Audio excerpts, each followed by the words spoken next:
You have the experience with major corporations like me. My particular experience with Beam Suntory, it was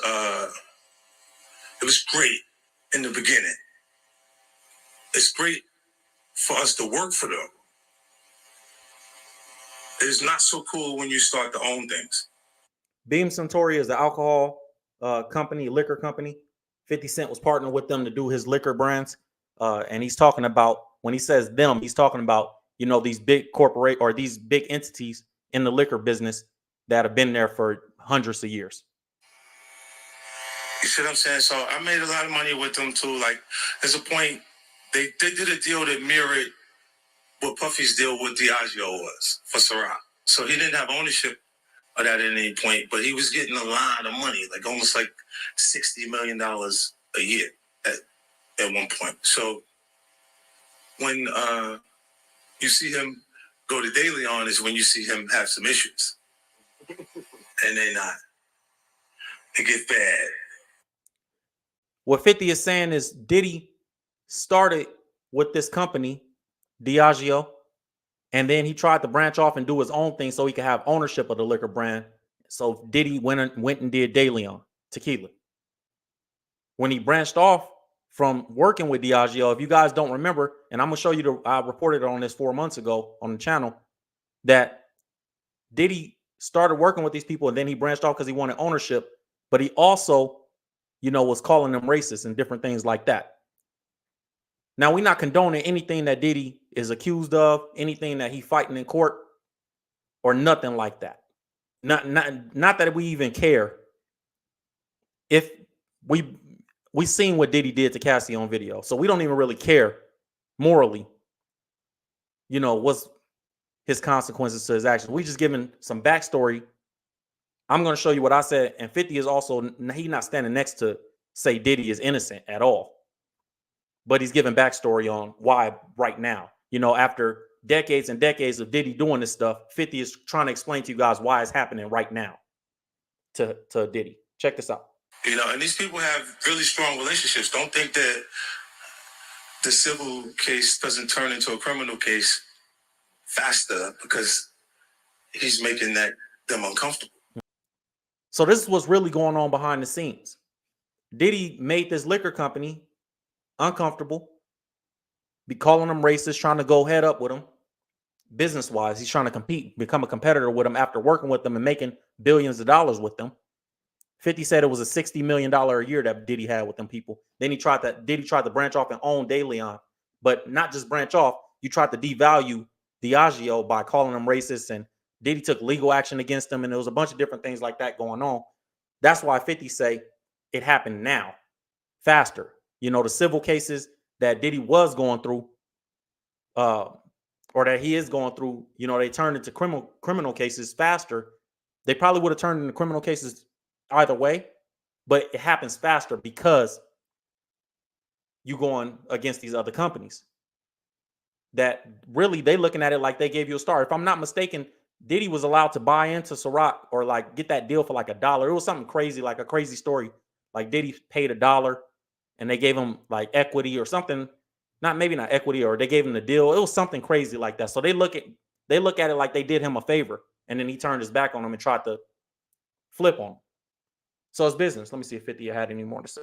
That's a big part of it. Don't think that the civil case doesn't turn into a criminal case faster because he's making them uncomfortable. That's a big part of it. You know what I mean? Like, you look, when you go to the spirits business, it's not governed.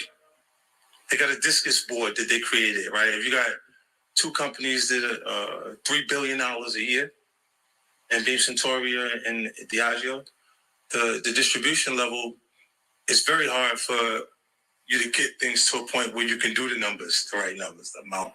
So it's kind of like they incentivize the sales force by giving them box bonuses.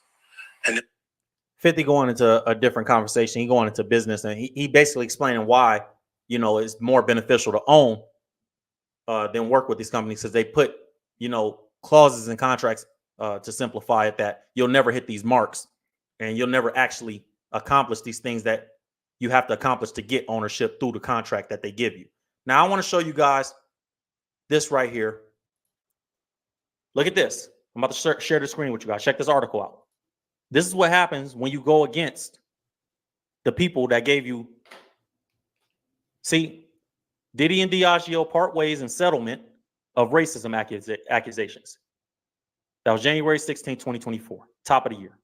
Right after this, Diddy started having all these allegations start coming out. Right after this company that gave Diddy his start settled with him. Look, pay attention. Hit the like button if you guys just coming in, man. I ain't coming here to give you guys no BS or to pretend nothing. I'm trying to give y'all real information. Hit the like button for me. Diddy sued these people, and I'm not saying that he didn't do everything that they said he did. I'm not saying that. What I'm saying is it's getting exposed now for a reason. This picture is from 2007. That's when they gave Diddy Ciroc. They let him be who he is for Ciroc. So y'all be thinking, oh, Ciroc is black owned. Ciroc is that owned. That owned. Diddy is just the nigga that they let be in the picture.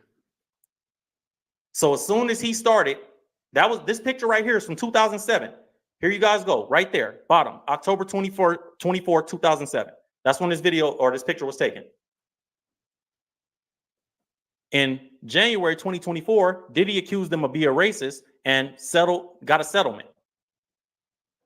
Now they embarrassing him. That's how they look at it. Get the likes up. If you think it's a coincidence that Diddy had all these allegations start coming up after this settlement, after it's out of court and you can't say nothing, I'm sure they had Diddy sign an NDA. I would assume. After this, you have this situation with Diddy and all these allegations start popping up. Now, I'm not saying that he didn't do it. I think he did everything they said he did, personally.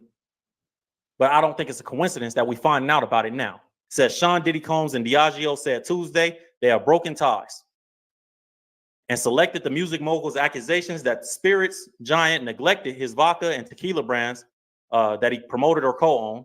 In a joint statement, the London-based company said Combs said they have now agreed to resolve all disputes between them. Mr. Combs has withdrawn all of his allegations about Diageo and will voluntarily dismiss his lawsuits against Diageo with prejudice. Diageo and Combs, Diddy, added that they have no ongoing business relationship, either with respect to Ciroc Vodka or De Leon Tequila, which Diageo now solely owns. Diddy don't own Ciroc no more. He hasn't owned it since January. Diddy don't own De Leon no more. He hasn't owned it since January. He sold it back to Diageo, according to this report. So as soon as it was over with, and you're not the face of our liquor company, liquor companies is like the mob, bro. If you guys don't know, liquor companies are like the mob. Like you can't just buy into a liquor company, and you can't just come and just start succeeding in liquor without somebody saying that's okay. It's just like being on the block.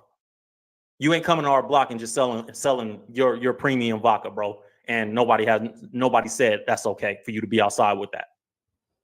It's the same type of game.